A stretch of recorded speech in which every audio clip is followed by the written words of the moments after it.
Hello friend, कैसे हैं आप सभी लोग। आप सभी की तैयारी कैसे चल रही है। कल आपको वीडियो प्रोवाइड नहीं की गई थी, कुछ इंटरनेट का इशू हो गया था, इसकी वजह से वीडियो अपलोड नहीं की गई थी। आज आपको दो वीडियो आप लोगों को मिल जाएगी, हिस्ट्री की और ज्योग्राफी की।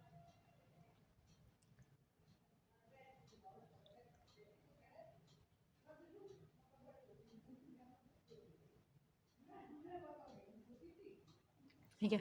और जिन लोगों ने अभी तक चैनल सब्सक्राइब नहीं किया है वो ज़रूर कर लीजिएगा, लाइक शेयर ज़रूर कीजिएगा। जिन लोगों का अभी जूनियर का सुपर टैट है वो लोग स्पेशल, साथ में जिन लोगों को अभी जीएस करनी है, आपको history geography polity current affair जो भी आप लोगों को करना है वो अभी से ही कर लीजिएगा यहाँ से। ऐसा नहीं है कि सिर्फ ये जूनियर के लिए ही काम आएगा। आपको जो भी आप लोग की जितनी भी पुरानी आती है, जैसे हिस्ट्री आती है उसमें ज्योग्राफी भी आती है, यूपी ट्रिपल एससी में भी आप लोगों को यहाँ से मिलेगा, आरओ में भी आपको हिस्ट्री ज्योग्राफी ज़रूर मिलेगी, हिंदी भी मिलेगी आपको आरओ में, तो आप लोग इसे ज़रूर पढ़िएगा यहाँ से। इससे पहले वाली वीडियो में आप लोगों को यहाँ पे बता दिया गया था कि दक्षिण भारत है, यहाँ पे पश्चिमी घाट है, इधर पूर्वी घाट है, कोरोमंडल तट है, मालाबार तट है। अब आपको यहाँ पे आज पढ़ाई जाएगी नदियाँ। अब नदियाँ क्या होती है, नदियाँ को अपवाह तंत्र भी कहा जाता है। नदियाँ क्या होती है कि नदियाँ ये क्या होती है कि आपकी नदियाँ भी दो प्रकार की है। एक होती है आपकी हिमालय की नदियाँ, और दूसरी है आपकी प्रायद्वीपीय नदियाँ, जो आपकी दक्षिण पठार में है और ये आपके उत्तर में है। उसके बाद आप यहाँ से एक और चीज़ पढ़िए, जो आपकी हिमालय की नदियाँ हैं उसे सदाबहारी नदियाँ भी कहा जाता है। साथ में इन नदियों को बारहमासी भी कहा जाता है। अब ये बारहमासी क्यों कहा जाता है, क्योंकि इसमें पूरे 12 महीने साल भर पानी एकत्र होता है।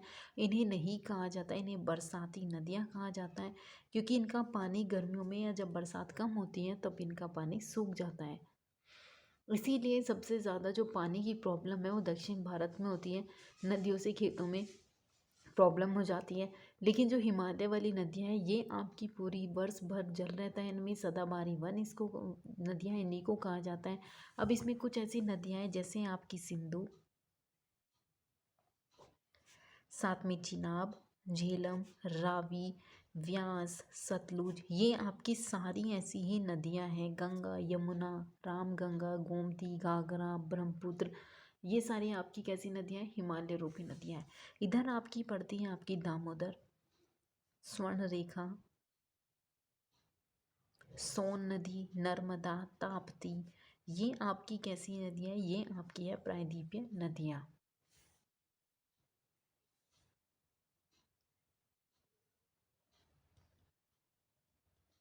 ठीक है। अब आपको यहाँ पता होना चाहिए सिंधु की नदियों के बारे में हम बात करेंगे सबसे पहले, कि सिंधु की नदियाँ और सिंधु की नदियों की सहायक। सबसे पहले देखिए यहाँ पे क्या बात कर रहे हैं हम, सिंधु की सहायक नदी और सिंधु के बारे में।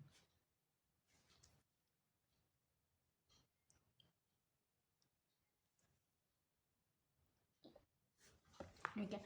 सबसे पहले आपको यहाँ पता होना चाहिए कि ये क्या है, आपका मानसरोवर झील है, जो आपके तिब्बत क्षेत्र में पड़ती है। मानसरोवर झील, यहाँ से ही आपका सिंधु नदी का उद्गम होता है, सतलुज का भी होता है, ब्रह्मपुत्र नदी का भी, जो भारत से बाहर है लेकिन बहती भारत में है। उसके बाद हम चलते हैं यहाँ पे सिंधु, यहाँ पे क्या आएगा आपका लेह, फिर उसके बाद आएगा लद्दाख, और फिर ये लद्दाख पर्वत आता है। फिर यहाँ पे क्या आती है, बहुत सारी नदियाँ होती हैं जो यहाँ पे मिल जाती हैं, फिर ये पाकिस्तान में जाकर ये आपको गिर जाती हैं, और इधर क्या पड़ता है आपका अरब सागर में जाकर गिर जाती है। ठीक है, इतना आपको समझ आ गया होगा। उसके बाद अब हम देखते हैं कि मानसरोवर झील से ही आपकी सतलुज नदी निकलती है। ठीक है, जो आपकी यहाँ पे पड़ती है, सीप किला आपका यहाँ दर्रा पड़ता है, उससे जाती है। फिर उसके बाद यहाँ पे क्या बनाती है, गोविंद सागर जलाशय है, फिर ये आपको पंजाब में जाकर मिल जाएगी। पंजाब में जब गोविंद सागर है तो यहाँ पे आपको एक मिलेगा भागड़ा नांगल बांध, जो आपका इसी पे ही है, रावी और सतलज पे। ठीक है। उसके बाद यहाँ पे आप चलेंगे जब पंजाब से, तो यहाँ पे आपको एक क्या पड़ेगा, हरीके विराज नाम का एक बांध है जो आपका यहाँ है। फिर उसके बाद ये पाकिस्तान आ गया और ये यहाँ पे भारत खत्म हो जाता है।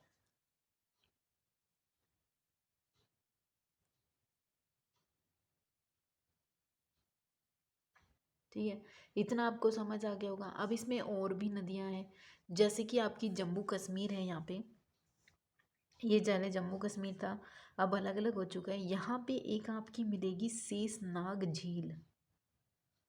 शेषनाग झील से होते हुए आपको यहाँ पे मिलती है झेलम नदी, और यहाँ आपको पड़ता है श्रीनगर। उसके बाद ये क्या मिलती है, यहाँ पे मिलती है आपकी वूलर झील से। फिर उसके बाद एक नदी और आती है, इस नदी में जाकर विलीन हो जाती है ये। यहाँ पे कैसे होती है, यहाँ पे आपका पाकिस्तान आएगा, यहाँ पे इंडिया आता है। यहाँ पे क्या करेगी, इस नदी पर ऊपर से एक नदी आती है, उसका नाम है किशन गंगा। अब ये किशन गंगा और प्लस आपकी झेलम नदी दोनों मिलकर यहाँ क्या बनाते हैं, तुलबुल परियोजना। यहाँ क्या बनाते हैं, आपकी तुलबुल परियोजना।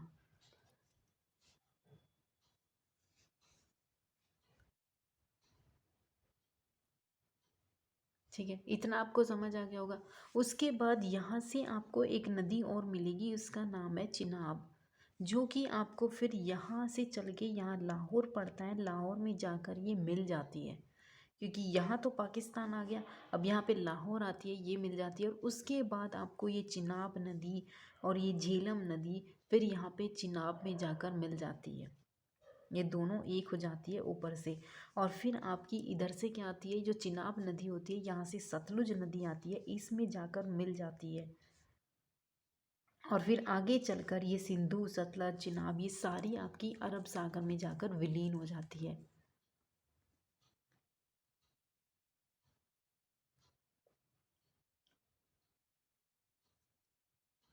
अब इससे रिलेटेड आपके कुछ क्वेश्चन भी पूछे गए हैं।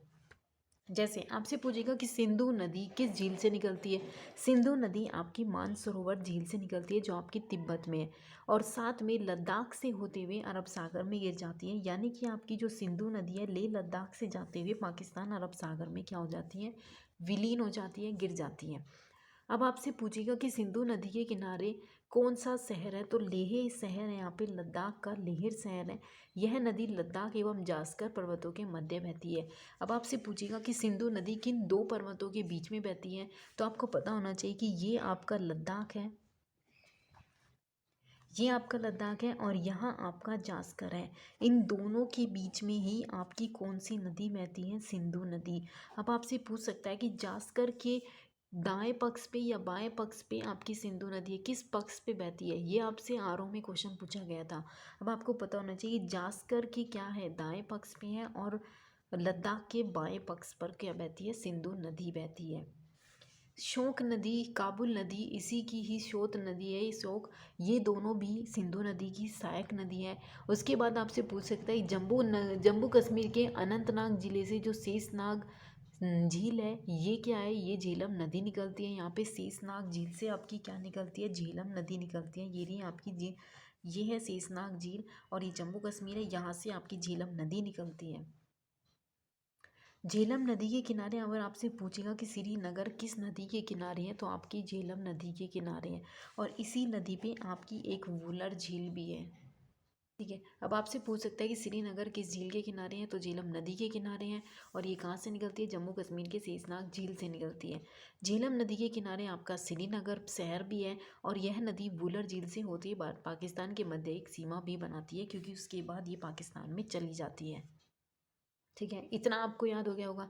साथ में आप ये देखिए कि जम्मू कश्मीर में इस नदी को कश्मीर घाटी या तुलबुल परियोजना भी निर्मित है। अब ये यहाँ पे क्या है, ये आपकी तुलबुल परियोजना है, और कश्मीर घाटी भी है। उसके बाद यहाँ पे कुछ ऐसी कश्मीर घाटी में आपको मिलेगा कि इस नदी के किनारे आपको मिलेगा करेवा। करेवा एक प्रकार की मृदा मिलती है, जो केसर के लिए उपयोगी होती है।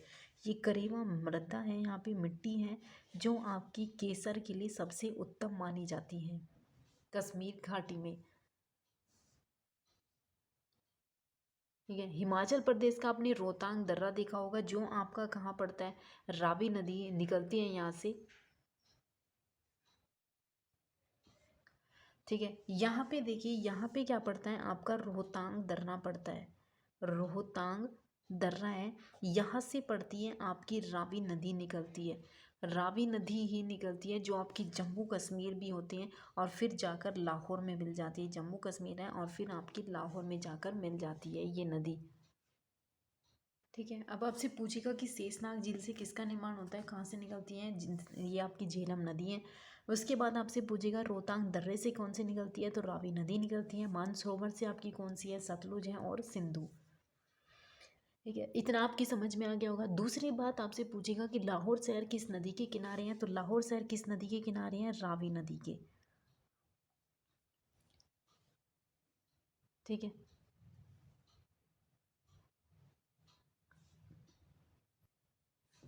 इतना आपके समझ में आओ। दूसरी बात आप ये देखिए, गोविंद सागर जलाशय, ये आपका गोविंद सागर जलाशय है जो कहाँ पड़ता है आपका, हिमाचल प्रदेश में स्थित है। पंजाब और हिमाचल प्रदेश की सीमा पर ही ये आपका पंजाब है और यहाँ आपका हिमाचल प्रदेश है। इन दोनों की सीमा पे ही कौन सा बांध है, भाखड़ा नागल बांध है। और यह पंजाब में सतलुज नदी पर हरीके विराज भी है। अब आपसे देखेंगे यहाँ पे क्या है, ये आपका हरीके विराज है। इसी के बांध पर इंदिरा गांधी नहर निकलती है। यहाँ से कौन सी नहर निकलती है, इंदिरा गांधी नहर निकलती है। ठीक है। आपसे पूछ सकता है यहाँ पे हरी के बहराज है जो इंदिरा गांधी नहर निकलती हैं। उसके बाद आपसे पूछ सकता है कि ये कौन कौन से सबसे लंबी है, भारत की सबसे लंबी नहर कौन सी है, इंदिरा गांधी नहर है जो आपकी पंजाब, हरियाणा, राजस्थान और उत्तर प्रदेश में, और सबसे ज़्यादा ये किसको वो करती है, राजस्थान जिले को। राजस्थान आपके जो, अगर आपसे पूछिए कि जो आपकी इंदिरा गांधी नहर है, भारत की सबसे लंबी नहर है, ये सबसे ज़्यादा किसे जल प्राप्ति होती है, कौन से राज्य को, तो वो आपका राज्य है राजस्थान को। उसके बाद आपसे पूछेगा कि कब सिंधु नदी जो समझौता है वो 1960 ईस्वी में भारत और पाकिस्तान के बीच में एक समझौता हुआ था सिंधु नदी का।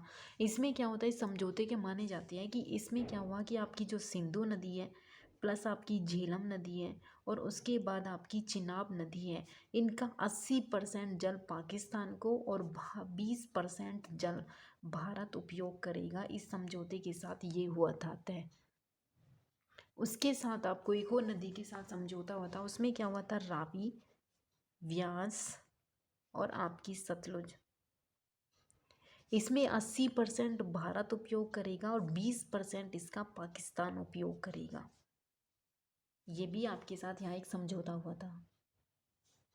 ठीक है, इतना आपके समझ में आ गया होगा सिंधु नदी के बारे में। या उत्तरी जितनी भी हैं, रावी है, व्यास हैं, सतलुज नदी है, सिंधु नदी है, ये आपकी पूरी समझ में आ गई होंगी। इससे जितने क्वेश्चन पूछ सकते थे वो मैंने आपसे बता दिए कि इससे इस तरीके से क्वेश्चन पूछे गए हैं, आप पूछ सकते हैं।